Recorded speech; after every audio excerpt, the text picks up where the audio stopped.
Hi, Rachel Ramsey here, IT Expo in Las Vegas. I'm here with Rick McFarland from voiceernet. Welcome to the show. Thank you. Glad to be here. So tell me a little bit about voiceernet.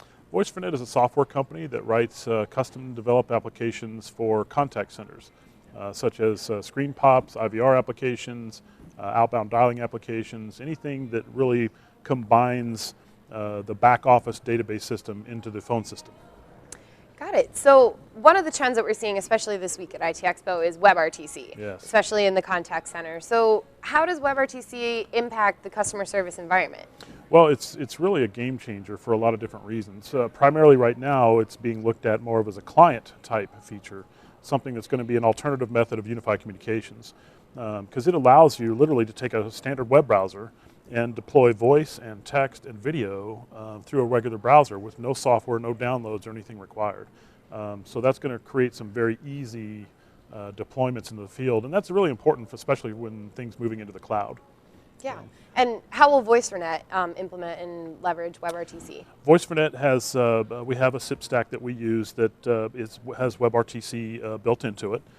So we'll be able to develop unified communications applications, not only to the agent desktop, but also out into the field to the consumers. And they'll be able to communicate using that browser interface with our real-time data server in between it. And that will create some really cool, rich applications, as opposed to just boring screens. You know, we've seen really great applications on the web, right, but not in the contact center. So we'll be able to pretty much merge those two together now. Great. And how does WebRTC improve business processes for the business owner and, in turn, the overall business objectives and goals? Well, a perfect example, let's say you're surfing a website and you need some help or information. Normally, you do the contact us button, right, and you call the 800 number. Mm-hmm. A lot of people don't have time to go searching through a knowledge base or anything like that anymore.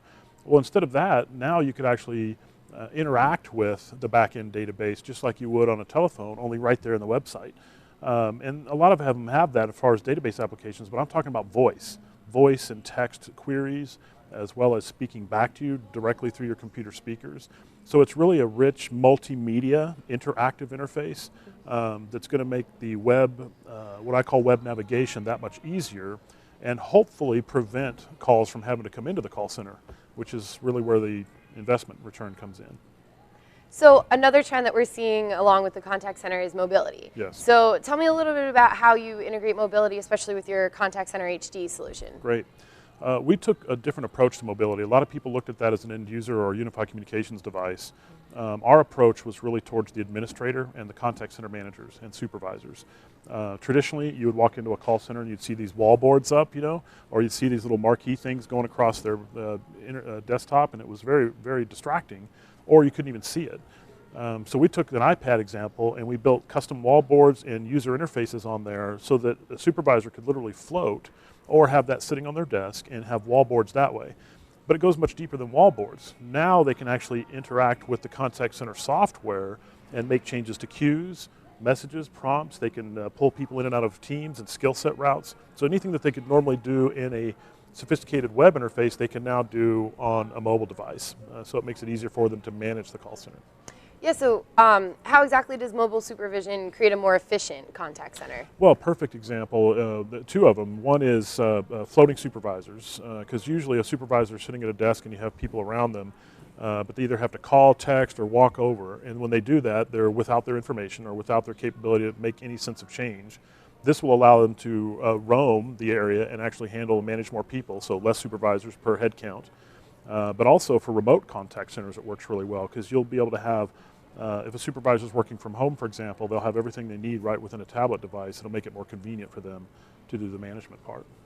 So does this mobile supervision, does that offer the ability to increase ROI, and it does. How? It does. Again, the main thing that we see that we found so far is that a single supervisor can manage a bigger head count. So therefore you need less supervisors, which have a higher pay and higher training, higher investment. So that was the immediate term. The next piece was most people have these devices anyway, so they're used to them and they know how to use them. So the training curve goes to zero, because it's an interface they already know how to use as soon as they go into the application. So they're not having to learn some special, they don't have to go to a university to learn how to use somebody's software. So. Great. Well, thank you so much for taking Sure. the time to talk to us, and I hope you enjoy the rest of the week at IT Expo. Sounds good. Thank you very much. Thank you. Appreciate it.